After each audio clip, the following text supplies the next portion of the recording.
All right, I'm David Loeb. I'm a pediatric oncologist at Johns Hopkins University in Baltimore, and I run the sarcoma program here. So most of the patients I take care of have sarcomas, and osteosarcoma is one of the more common diagnoses I see.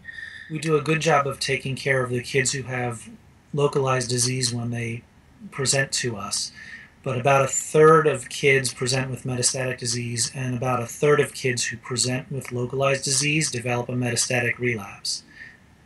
And it's metastasis, not the primary tumor, that ends up killing our patients. And so our laboratory has been interested in, among other things, developing more clinically relevant animal models of metastasis and then focusing on using those models to develop novel therapies. So this paper has two highlights, I think. And the first is it demonstrates the translational utility of our clinically relevant animal model of osteosarcoma.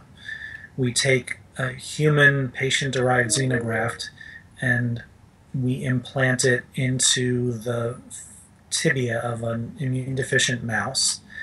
When the tumor grows to a sufficient size, we amputate the mouse's leg, and we allow the mice to continue to live until they die of metastatic disease. This pattern closely mimics what happens to patients with osteosarcoma who come to the clinic, have surgery directed at their primary tumor, and then the big focus of our therapy is preventing or treating metastatic disease.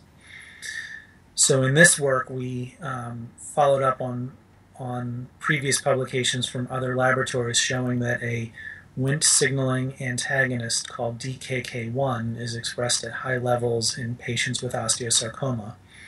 And using a monoclonal antibody that we got from Novartis that recognizes human DKK1, we were able to use our animal models to show that human DKK1 is detectable in the blood of mice that have human osteosarcoma tumors implanted into them.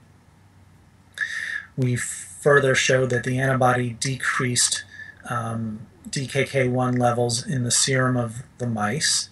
I think that the most important finding is that the antibody treatment nearly completely prevented the development of metastatic disease, even if treatment was delayed until we could detect a tumor at the site that it was implanted. In one of the patient-derived xenograft models, only one treated mouse compared with 40% of the control mice developed metastases. And in the other, the only mice that developed metastases were one whose tumor also had a local recurrence, suggesting that a major contributor to the development of metastases was a failure of the first surgery to completely control the primary tumor. We think that this is a really important finding because preventing metastasis has been a very elusive goal in our field, and we feel like preventing metastasis may be a stronger clinical approach than waiting until metastatic disease occurs and trying to treat it.